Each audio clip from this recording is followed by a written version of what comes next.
Assalamualaikum warahmatullahi wabarakatuh. Di video kali ini saya akan membahas materi mata kuliah Manajemen Operasional tentang tata udara, penerangan, dan bising dalam pabrik. Nah, materi ini saya adopsi dari Solihul H.A. Bakri. Nah, sebelum masuk ke teori seperti biasa, jangan lupa like, komen, dan subscribe untuk membangun channel YouTube ini. Industrialisasi akan selalu diikuti oleh penerapan teknologi yang tinggi, penggunaan bahan dan peralatan yang semakin kompleks dan rumit. Namun demikian, penerapan teknologi yang tinggi ini dan penggunaan bahan dan peralatan yang beraneka ragam dan kompleks tersebut sering tidak diikuti oleh kesiapan sumber daya manusianya sendiri. Keterbatasan manusia menjadi faktor penentu terjadinya musibah seperti kecelakaan, kebakaran, terjadinya ledakan, pencemaran lingkungan, dan timbulnya penyakit akibat kerja. Nah, kondisi-kondisi tersebut ternyata telah banyak mengakibatkan kerugian jiwa dan material, baik pengusaha, tenaga kerja, pemerintah, dan masyarakat dan bahkan masyarakat secara luas. Mikroklimat dalam lingkungan kerja menjadi sangat penting karena dapat bertindak sebagai stresor yang menyebabkan strain kepada para pekerja apabila tidak dikendalikan dengan baik. Nah, mikroklimat dalam lingkungan kerja terdiri dari unsur suhu udara, baik kering maupun basah, kelembaban, panas radiasi, dan kecepatan gerakan udara. Nah, mikroklimat sendiri adalah kondisi yang berhubungan langsung dengan kehidupan. Untuk negara dengan 4 musim, rekomendasi untuk comfort zone-nya pada musim dingin adalah suhu idealnya berkisar antara 19 sampai dengan 23 dengan kecepatan udara antara 0,1 sampai dengan 0,2 meter per detik. Nah, sedangkan pada musim panas suhu idealnya antara 22 sampai dengan 24 dengan kecepatan udara antara 0,15 sampai dengan 0,4 meter per detik serta kelembaban antara 40 sampai dengan 60% sepanjang tahun. Sedangkan untuk negara dengan 2 musim seperti Indonesia, rekomendasi tersebut perlu mendapatkan koreksi lagi. Sedangkan kaitannya dengan suhu panas lingkungan kerja. Nah, Granjin 1993 dia memberikan batas toleransi suhu tinggi sebesar 35 sampai dengan 40. Sedangkan untuk kecepatan udara 0,2 meter per detik. Untuk kelembabannya sendiri antara 40 sampai dengan 50%. Nah, perbedaan suhu permukaan di atas 4. Dengan demikian, jelas bahwa mikroklimat yang tidak dikendalikan dengan baik akan berpengaruh terhadap tingkat kenyamanan pekerja dan gangguan kesehatan, sehingga dapat meningkatkan beban kerja, mempercepat munculnya kelelahan dan keluhan yang subjektif, serta menurunkan produktivitas tenaga kerjanya sendiri. Selanjutnya, lingkungan kerja yang panas. Nah, para pekerja yang berada di lingkungan yang panas seperti di sekitaran peleburan, boiler, oven, tungku pemanas, atau bekerja di luar ruangan di bawah terik matahari dapat mengalami tekanan panas yang tinggi. Nah, selama aktivitas pada lingkungan panas tersebut, tubuh secara otomatis akan memberikan reaksi untuk memelihara suatu kisaran panas di lingkungan yang konstan dengan menyeimbangkan antara panas yang diterima dari luar tubuh dengan kehilangan panas dari dalam tubuh mereka. Pengaruh fisiologis akibat tekanan panas. Nah, tekanan panas memerlukan upaya tambahan pada anggota tubuh untuk memelihara keseimbangan panas tersebut. Menurut Pollard 1992 bahwa reaksi fisiologis tubuh oleh karena peningkatan temperatur udara dari luar, comfort zone adalah seperti denyut jantung meningkat, temperatur kulit meningkat, suhu inti tubuh pada awalnya turun kemudian meningkat, dan lain-lain. Secara lebih rinci, gangguan kesehatan akibat pemaparan suhu lingkungan panas yang berlebihan akan menimbulkan seperti yang pertama itu gangguan perilaku dan performa kerja. Nah, seperti terjadinya kelelahan, terus karyawan sering melakukan istirahat di luar jam kerja. Yang kedua yaitu dehidrasi. Nah, dehidrasi di sini kehilangan cairan tubuh yang berlebihan yang disebabkan oleh aktivitasnya. Biasanya di tempat yang terlalu panas atau di tempat yang banyak mengeluarkan keringat. Nah, pada kehilangan cairan tubuh di atas 1,5%, gejalanya tidak terlalu kelihatan atau tidak terlalu nampak. Nah, paling kelihatannya adalah kelelahan muncul lebih awal dan mulut mulai kering. Yang ketiga itu heat rash. Nah, keadaan seperti biang keringat, gatal kulit akibat kondisi kulit yang terus menerus basah atau berkeringat. Nah, pada kondisi demikian, para pekerja perlu beristirahat pada tempat yang lebih dingin ataupun yang lebih sejuk dan menggunakan bedak penghilang keringat. Pengendalian lingkungan kerja panas. Nah, yang pertama mengurangi faktor beban kerja dengan mekanisasi. Yang kedua, mengurangi beban panas radian dengan cara menurunkan temperatur udara dari proses kerja yang menghasilkan panas. Terus relokasi proses kerja yang menghasilkan panas dan penggunaan tameng panas dan alat pelindung diri yang dapat memantulkan panas tersebut. Nah, yang ketiga yaitu mengurangi temperatur dan kelembaban. Cara ini dapat dilakukan melalui ventilasi pengenceran. Nah, atau pendinginan secara mekanis. Cara ini telah terbukti secara dramatis dapat menghemat biaya dan meningkatkan kenyamanan. Pengendalian lingkungan kerja panas yang keempat, meningkatkan pergerakan udara. Peningkatan pergerakan udara melalui ventilasi buatan dimaksudkan untuk memperluas area pendinginan, tetapi tidak boleh melebihi 2 menit per detik, sehingga perlu dipertimbangkan bahwa menambah pergerakan udara pada temperatur yang tinggi di atas 40 dapat berakibat kepada peningkatan tekanan panas. Terus yang kelima, pembatasan terhadap waktu pemaparan panas dengan cara melakukan pekerjaan pada tempat panas pada pagi ataupun sore hari. Terus penyediaan tempat yang sejuk yang terpisah dengan proses kerja untuk pemulihan. Dan yang ketiga, mengatur waktu kerja istirahat secara tepat berdasarkan beban kerja. Selanjutnya yaitu tentang kebisingan ataupun bising. Nah, pengertian kebisingan adalah bunyi atau suara yang tidak dikehendaki yang bersifat mengganggu pendengaran dan bahkan dapat menurunkan daya dengar seseorang yang terpapar. Sedangkan definisi kebisingan menurut Kepmenaker 1999 adalah semua suara yang tidak dikehendaki yang bersumber dari alat-alat proses produksi dan alat-alat kerja yang pada tingkat tertentu dapat menimbulkan gangguan pendengaran.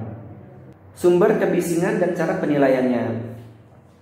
Sumber kebisingan di perusahaan biasanya berasal dari mesin-mesin untuk proses produksi dan alat-alat yang dipakai untuk melakukan pekerjaan. Contohnya adalah sumber-sumber kebisingan di perusahaan baik dari dalam maupun dari luar perusahaan itu sendiri, seperti generator, mesin diesel untuk pembangkit listrik, terus mesin-mesin produksi, mesin potong, gergaji, serut di perusahaan kayu, dan kettle uap atau boiler untuk pemanas air, dan alat-alat lain yang menimbulkan suara dan getaran seperti alat pertukangan. Dan yang terakhir itu kendaraan bermotor dari lalu lintas dan lain-lain.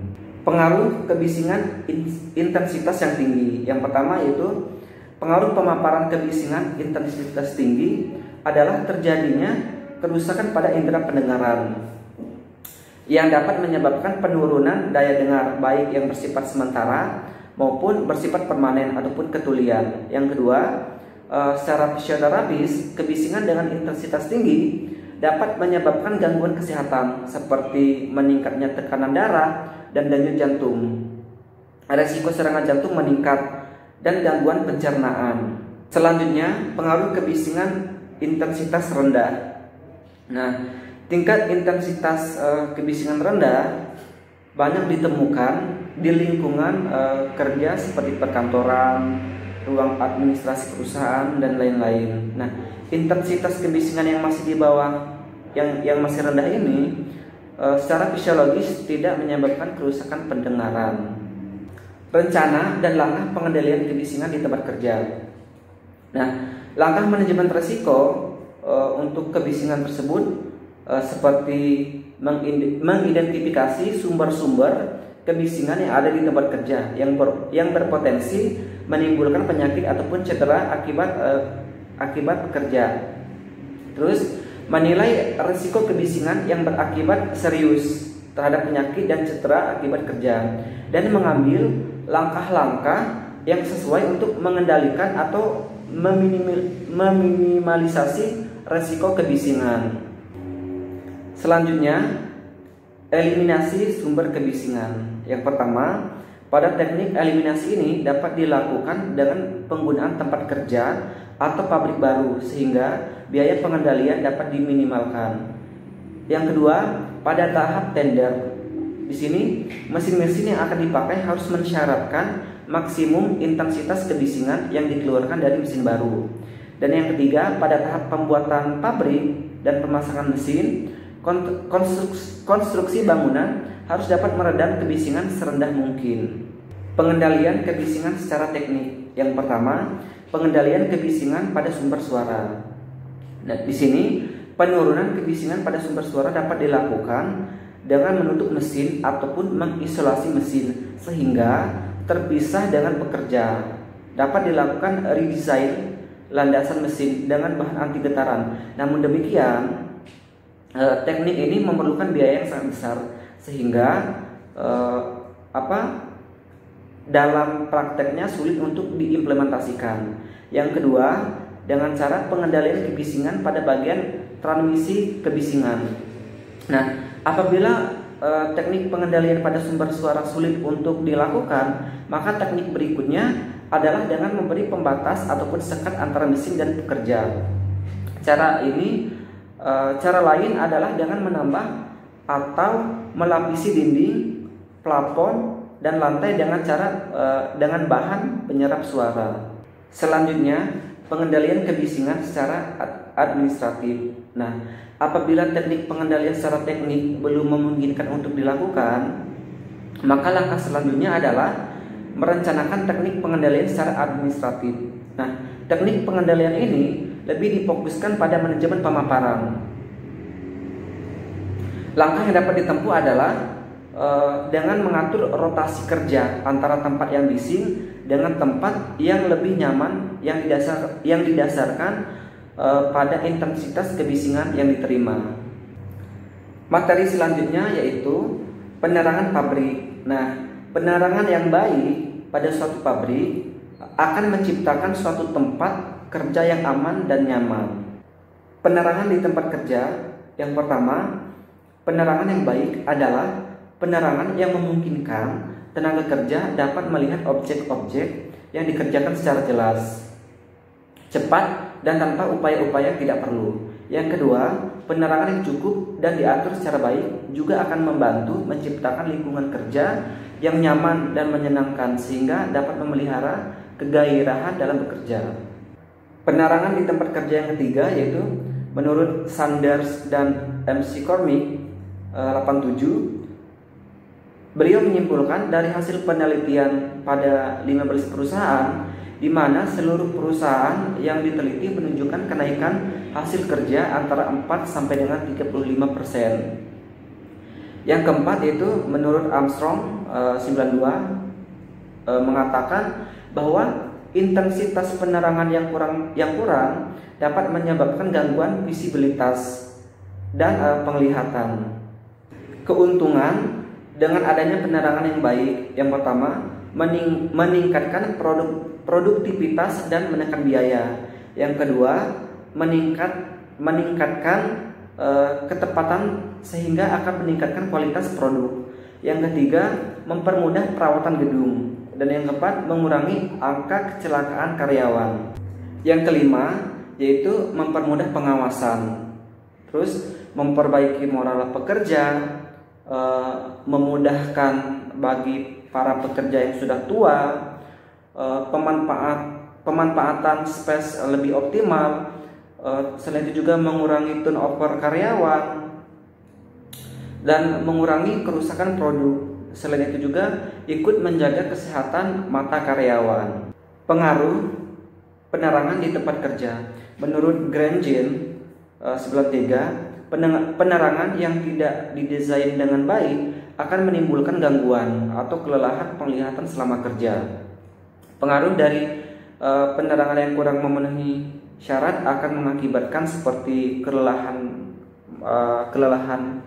pada mata sehingga berkurangnya daya dan efisiensi kerja.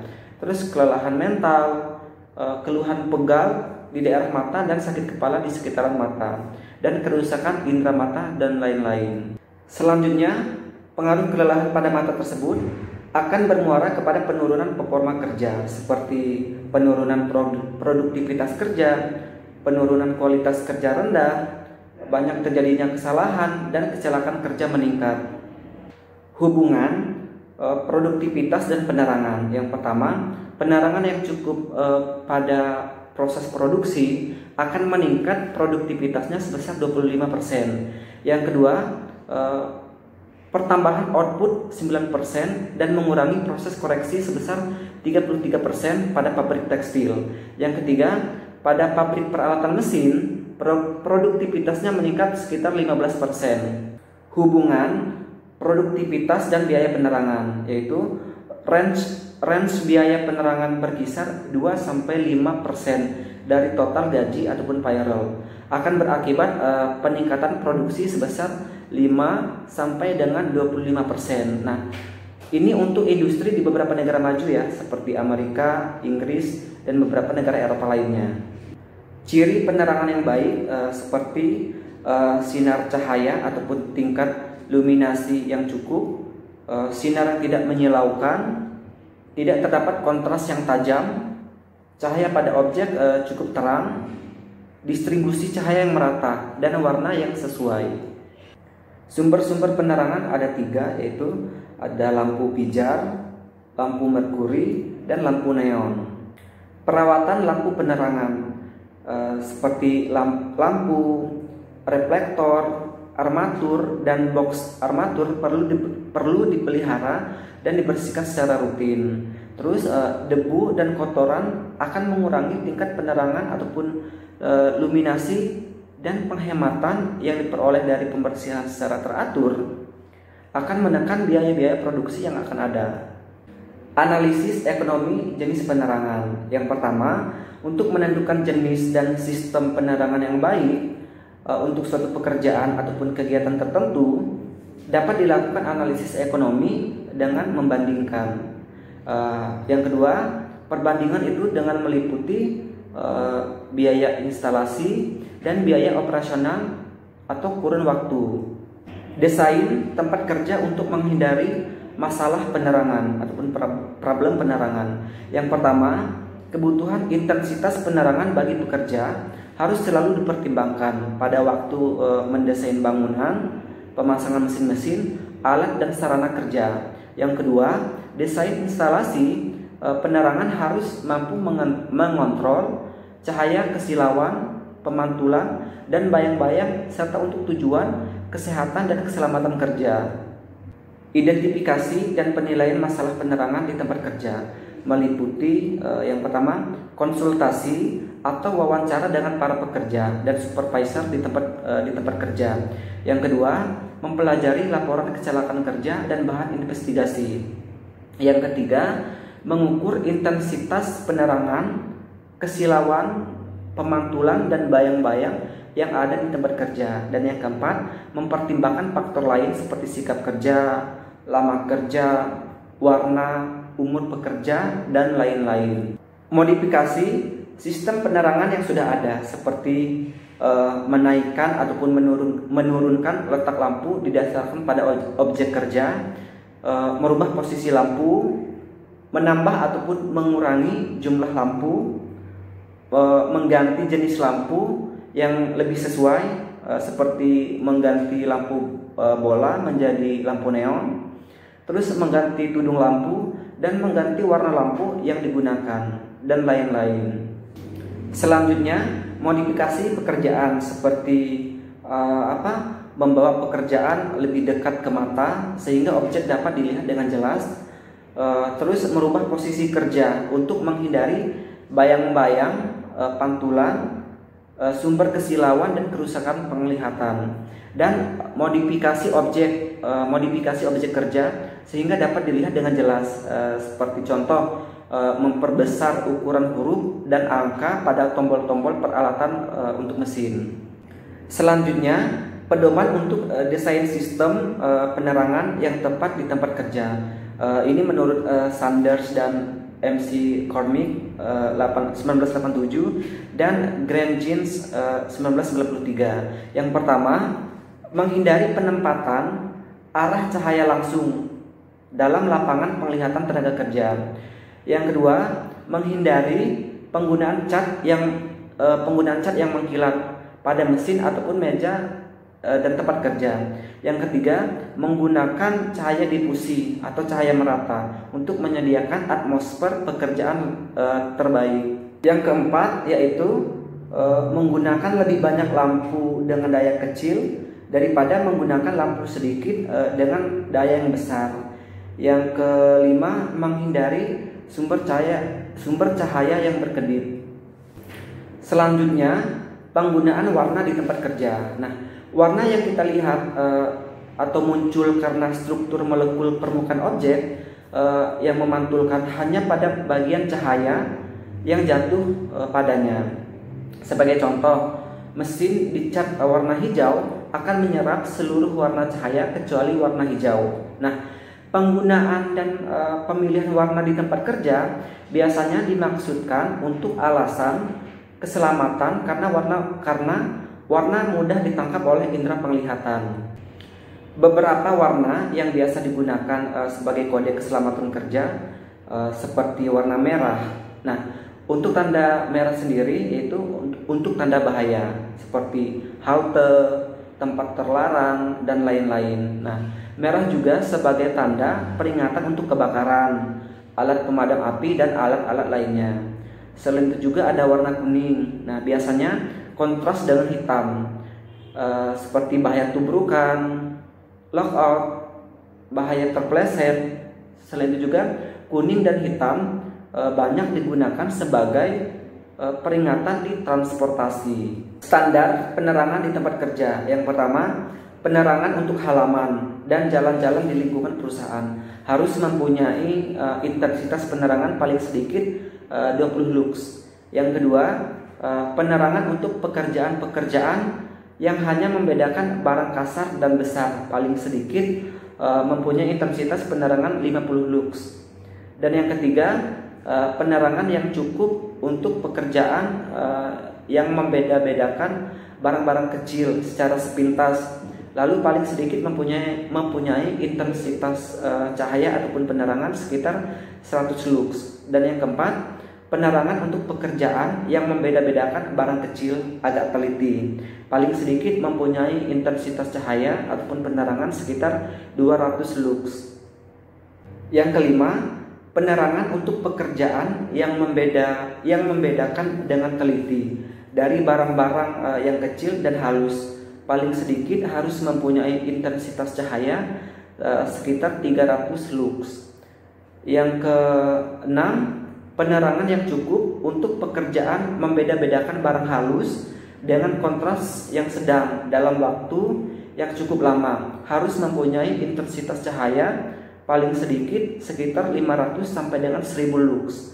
Yang ketujuh, penerangan yang cukup untuk pekerjaan membeda-bedakan barang yang sangat halus dengan kontras yang kurang dan waktu yang cukup lama, harus mempunyai intensitas cahaya sekitar paling sedikit 2000 lux.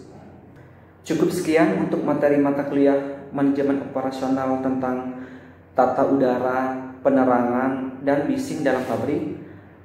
Lebih dan kurang saya minta maaf, dan jangan lupa untuk like, komen, dan subscribe. Dan saya akhiri, wassalamualaikum warahmatullahi wabarakatuh.